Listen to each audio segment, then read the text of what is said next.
Hi, my dear students. Today, again, we are going to discuss the another poem. We are the music makers, written by Arthur Shaughnessy.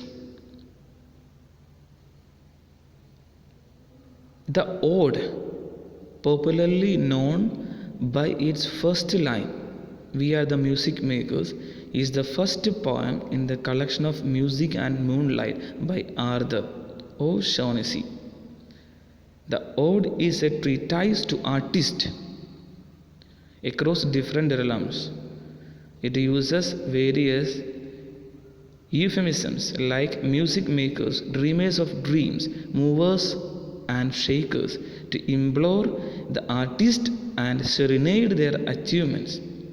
It describes the life of an artist, the beauty of their artworks, and their impact on their surroundings and on the world outside.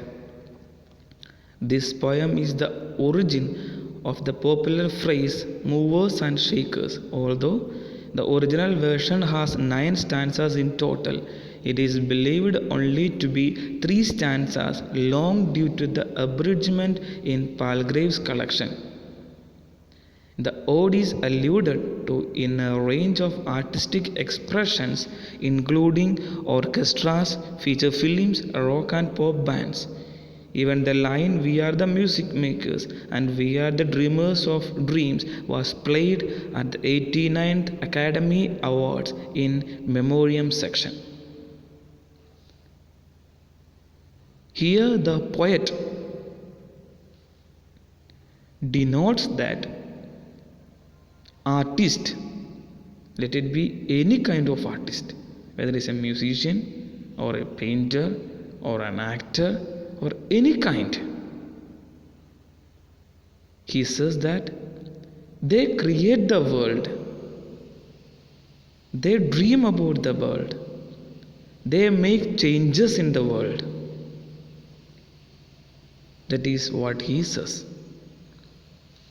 In short, we can say art can change, make transformation in the life of a man, in the society or in the world. So now, already about the poet, it is given here. I am not repeating it again. You can read, or even in your textbook it is there about the poet. We have discussed about the poem or about the main content of the poem. Now we will see the poem stanza wise. We are the music makers and we are the dreamers of dreams. See the first 2 lines, the most important lines of the poem. The poem makes a straightforward appeal to the artist across different realms, calls them music makers and dreamers of dreams. Since it avoids mention of a popular art form, it applies equally to artists across the globe, across different segments, and thus a massive appeal. So this poem gives art an encompassing definition. The poet gives a new definition to art. We are the music makers. By that, what does he mean? Normally we think about musicians, those who compose music. Here it has an implied meaning that he says the artist are the people, those who give a rhythm to the world. Then what is the dreamers of dreams? Refers to artists who dream and build utopian worlds. They dream about a world where everything should happen good. Utopian world, it's a world that is only existing in a philosophical level or in a reasoning level. It is not original. That is utopian, a vision it is. It should be like this. It's our dream. Whether it comes into reality, that is not the matter, but we dream about. So the artists, they dream about a world. They give rhythm, a music to the world. Now move to the third lines. Wandering by the lonely sea breakers and sitting by desolate streams. In these lines, the poet describes the artist and their soul searching. How they wander alone by the sea breakers and sit by the desolate streams.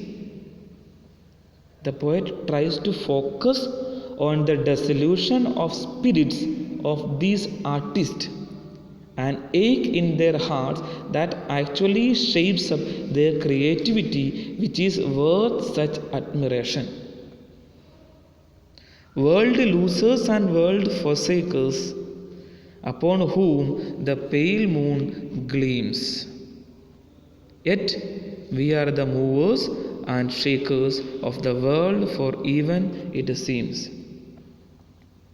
The poet now builds upon the travails that these artists go through. He calls them world losers and world forsakers. This highlights the difficulty life the artists led to shape up their creation. Often it gets difficult to survive solely on their art. The pale moon points to the little or merged sustenance they manage to gain for themselves through their art. This strikes chords with most of the artists who look for a pattern for their art in the absence of a hefty inheritance or good fortune. See, world losers and world forsakers, upon whom a pale moon gleams. The world may call them losers, the forsakers. They don't have, even they may not be able to have their livelihood through their art.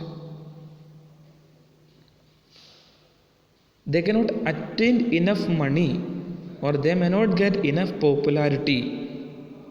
The world may call them losers. That is what it is mentioned by the pale moon gleams. They may not get always the popularity. Some others may have good popularity, but some others may not be having. They may not be known to the world. But by the end of the line, stanza, he again says, yet we are the movers and shakers of the world forever, it seems. Still he likes to call the artist that we are the movers and shakers of the world. And despite that, the poet says these artists are the movers and shakers of the world. By the phrase, he means someone who colors outside the lines, people who show the world a face outside the societal norms and ethos, people who are capable of moving and shaking the world and possibly building a new one. Underline that meaning, possibly building a new one. Those who bring dynamicity to an otherwise static world. That is what he mentions here by the movers and shakers. The people find them losers, but still he considers, still he agrees with the point that I should consider them as movers. They can only create change in the world. They can make something new in the world. Now let us move to the second stanza. With wonderful deathless ditties, we build up world's greatest cities. In this stanza, the poet highlights the effect of the artistry on the world.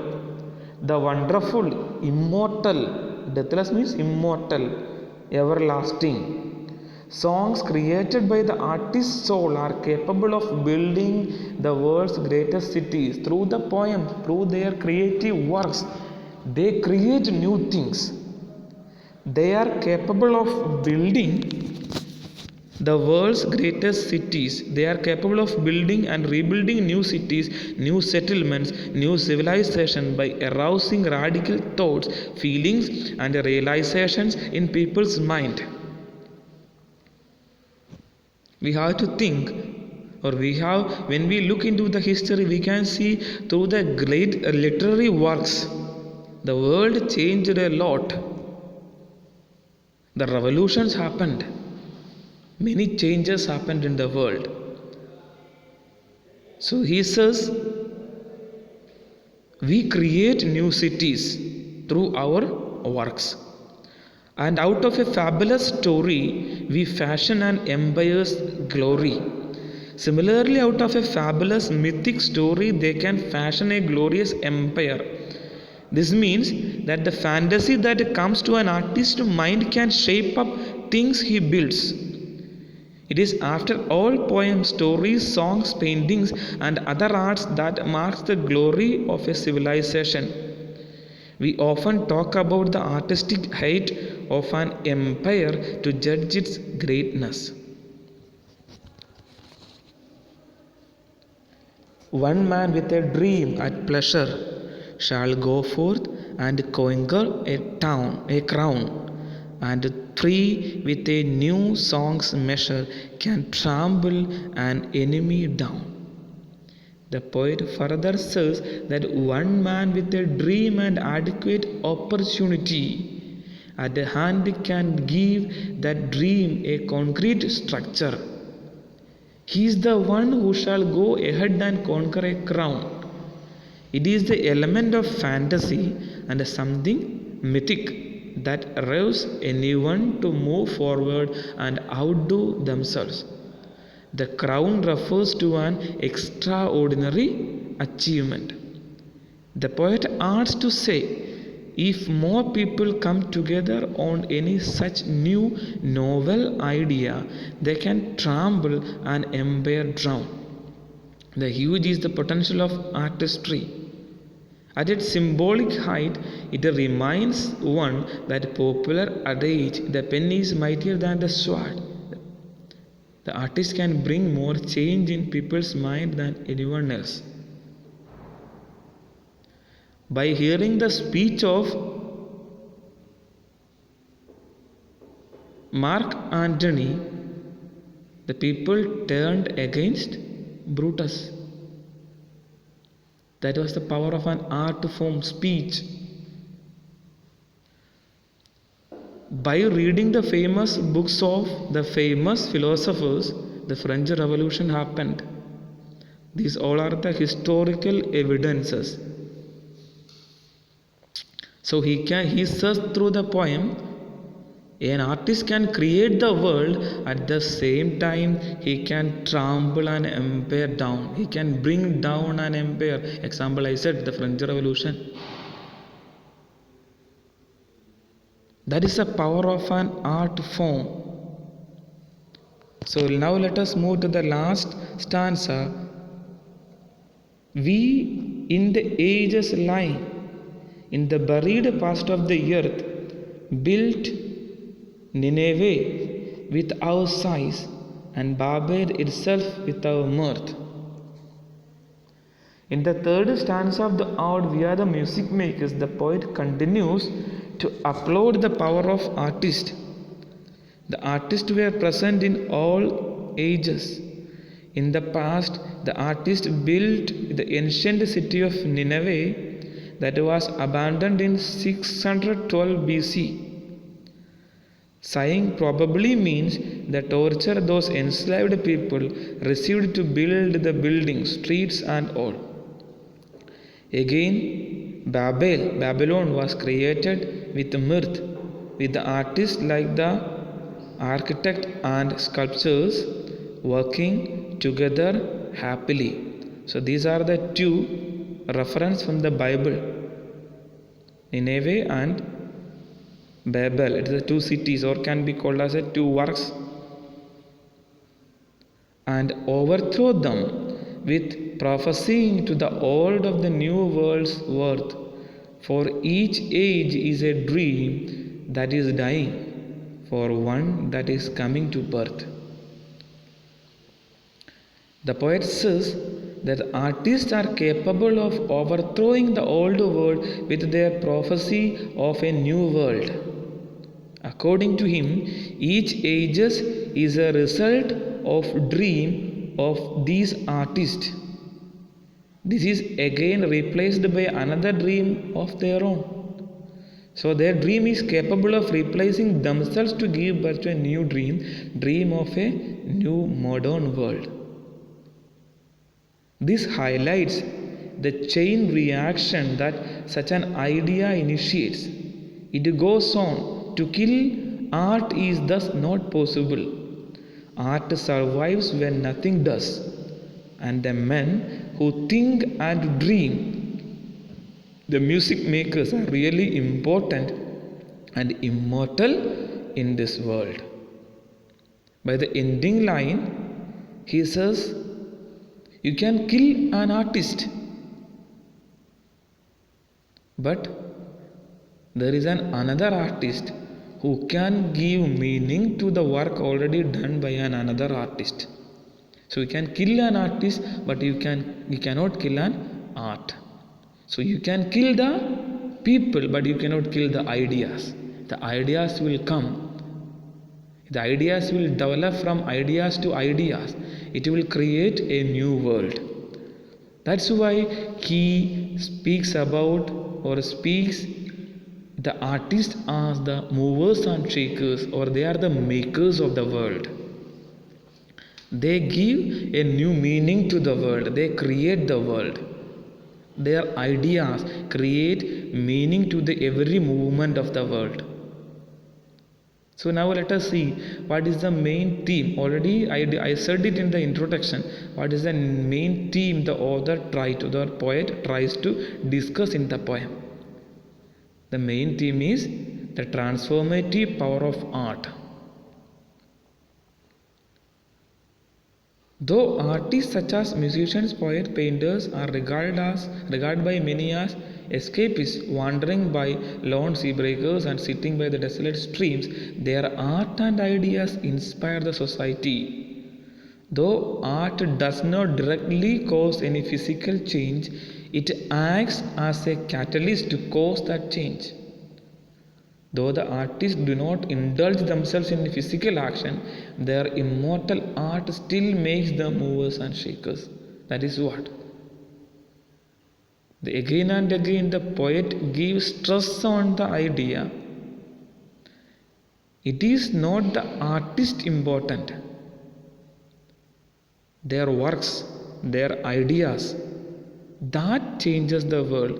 That moves the world, that shakes the world, that makes the world. That's why he said the transformative power of art. The art can create things, it can destroy things, it can destruct things. The best example I said, by hearing the speech of Mark Antony, the people killed, the people of Rome, they killed Brutus. That's the power. They understood the reality. All of a sudden an art form or an art piece cannot make a change, but time by time it changes, or it gets into the mind of the people and the people change themselves. So this is about the poem. I think the explanation is clear, the theme is clear.